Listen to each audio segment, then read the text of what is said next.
So just want to mention to you, because I didn't at the beginning, that Pastor Paul, along with Holly Bromland and Kelly Gerlitz, and some wonderful parent and non-parent adult volunteers are on their way back now from a retreat with 50 middle and high school kids at a water park.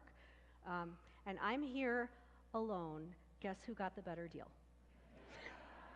No, we love our kids. I actually love kids that age, but a water park, that's a great time for everyone.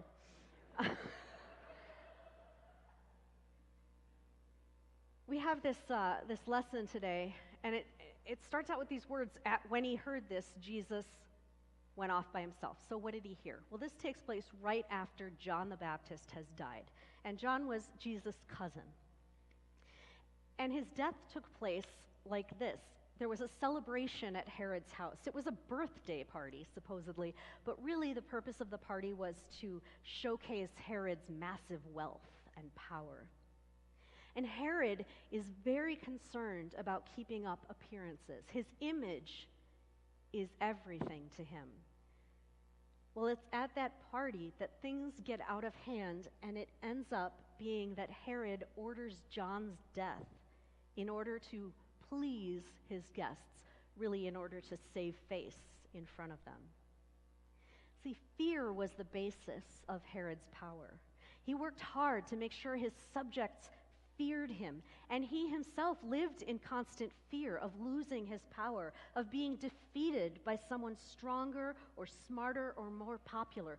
Fear was everything. So when Jesus gets the news about John, he withdraws to a deserted place. We don't know why. Maybe it's to mourn for his cousin. Maybe it's because he and John shared some enemies and he wants to lie low. Maybe he just needs some time to pray. But the crowd follows him. And in order to understand why that crowd follows him, we need to understand that these are people living under Herod's rule. This is what their life looks like. They are in constant fear. They've lived in fear their entire lives. They need Jesus. These are people who are hurting. They're hungry in body and spirit. They're looking for hope. They're looking for light in the shadow of fear. And the disciples, Jesus' closest friends, his followers, they're not much different. We see the power of fear at work in them right away in this text. So we come to this place where the disciples say, Lord, this is an isolated place. There's nothing around here. And we have nothing to give these people. Those are words of fear and desperation, right? We're isolated. We're far away from anything, and we have nothing to give. But Jesus says, you feed them. And then he sends them on ahead. And he goes up a mountain to pray. And evening comes. And meanwhile, the disciples' boat is out on the sea, fighting the wind. And the ship is being battered about. They're far from land. They're far from safety. And then they see Jesus come walking across the water. And they believe it's a ghost. And they're so frightened that they scream. And then Peter says, Lord, if it's you, make me walk on the water to you. Does that sound familiar? Do you remember when Jesus was driven into the wilderness and Satan tempted him? And he said to Jesus, if you're the Son of God, do this. Don't you hear echoes of that in Peter? Lord, if it's really you, make me come to you on the water. But for whatever reason, Jesus says, okay, I'll play along. I'll do things on your terms. Come. And then, of course, Peter steps out and then begins sinking and cries out, Lord, rescue me. Do you hear the fear and the despair? They're fighting. The ship is battered. They're far from land. They're not safe. They're terrified. They're not sure who's coming toward them. And then Peter starts sinking. That's the fear that the disciples are living out of. But then let's look at how Jesus responds to that. how Jesus responds to fear with love and with the promise of hope.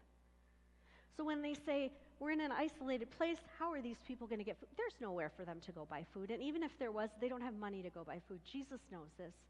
He says, you're going to feed them. That's what's going to happen. And they say, we have nothing. And he says, give me what you have.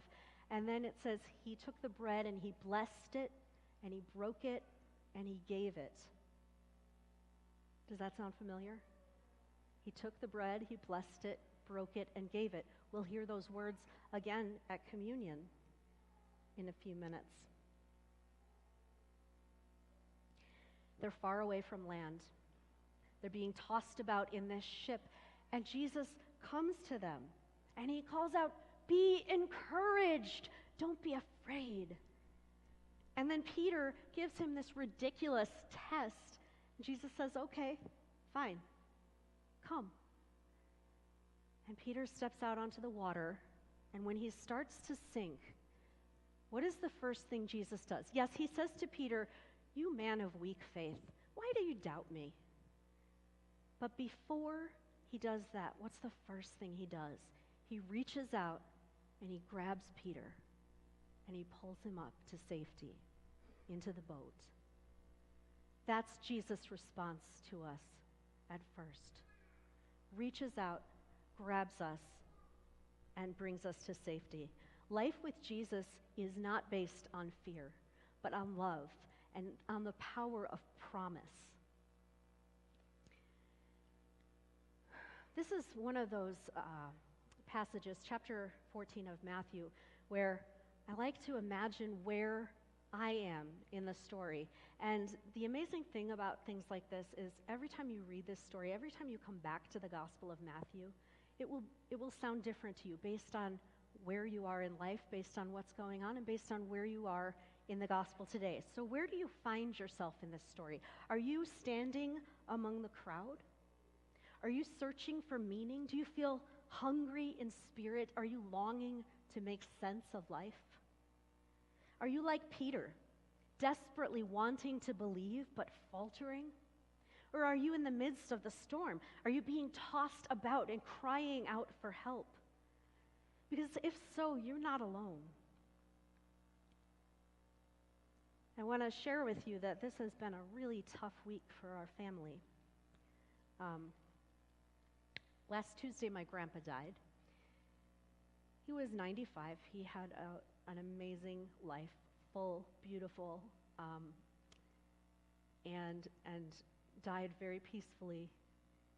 And it was a great witness and a great example to me. But he was my grandpa still. And I miss him. And then on Wednesday, my father-in-law, Pastor Paul's dad, received a shocking diagnosis of stage 4 nasal cancer. So we're still reeling from this, and we don't know exactly what the next few months will look like. And honestly, the last few days I felt kind of like Peter, like I could sink down at any moment. But I want to tell you what happened. The first person at Emmanuel that I told about what happened with my grandpa brought us dinner the next day. We've had offers to help with our kids and our dogs. We feel those hands reaching out to us. We hear the people saying, grab on, I've got you. And we need those hands because those are our lifelines. And here's the amazing thing about this story. The message is not only that Jesus feeds us, and he does. And it's not only that Jesus reaches out and grabs and rescues us, but he teaches those who follow him to do the same. To the disciples, he says, you will give them something to eat. In the same way, to those who are on the verge of sinking and drowning, Jesus says, reach out your hand to them and grab them. Like many of you, I am usually the one reaching out to help.